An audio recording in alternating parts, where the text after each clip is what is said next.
वेळ आणि वेदांत, एका क्षणाचं आयुष्यभराचं नातं. वेदांत आईच्या कुशीत झोपलेला असतो. आई एक छानसं गाणं गात असते. वेळ ग उगमाची वेळ थांबवती कोणी. आई दररोज म्हणते, झोप लवकर, उद्या शाळा आहे, वेळेवर पण उठायचं आहे. वेदांत चुपचाप विचारत जातो, आई, वेळ म्हणजे कोण आणि का तू इतका घाई करतो? आई सांगते, तू मोठा झालास ना, तेव्हा तुला कळेल. त्या रात्री वेदांत स्वप्नात जातो.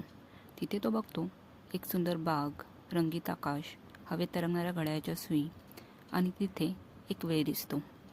वेळ दिसतो एका मृदू प्रकाशासारखा, ना लहान ना मोठा, एक शांत, शहाणा, पण तितकाच थोडा खेळकर. वेळ, तू मला बोलावलं वेदांत?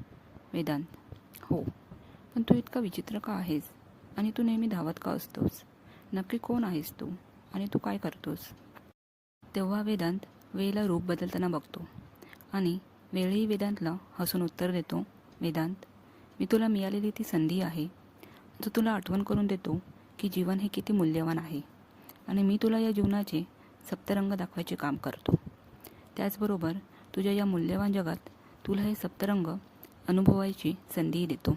पण माझं एक वैशिष्ट्य आहे, मला जो जसा बघतो मी त्याला त्या रूपात दिसतो. जसं की तू स्वतः धावत आहेस आणि मलाही धावताना बघत आहेस.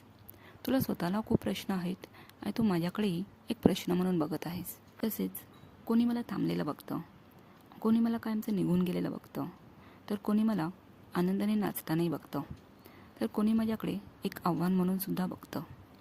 मग वेळ वेदांतला एक प्रश्न विचारतो, वेदांत, तुला मला कोणत्या रूपात बघायला आवडेल? वेदांत म्हणाला, मला तुला तुझ्या खऱ्या रूपात बघायला आवडेल, जिथे तू जीवनाचे खरे सप्तरंग दाखवतोस आणि त्या रंगांचा अनुभव घ्यायलाही देतोस. तेवढ्यात वेदांतला स्वप्नातच आईचा आवाज येतो. आई म्हणते, वेदांत, वेळेवर उठ. वेदांत वेळेकडे बघून म्हणतो, तू जातोयस का? वेळ त्याला म्हणतो, नाही रे वेदांत, मी तर इथेच आहे, पण आता तू मला वेगळ्या नजरेने पाहशील. वेदांत हसतो आणि झोपेतून उठतो. आई विचारते, आज तर खूप आनंदी दिसत आहे.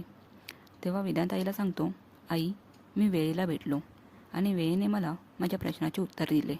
मग आईही वेदांतचं निरागस बोलणं ऐकून गालात हसते.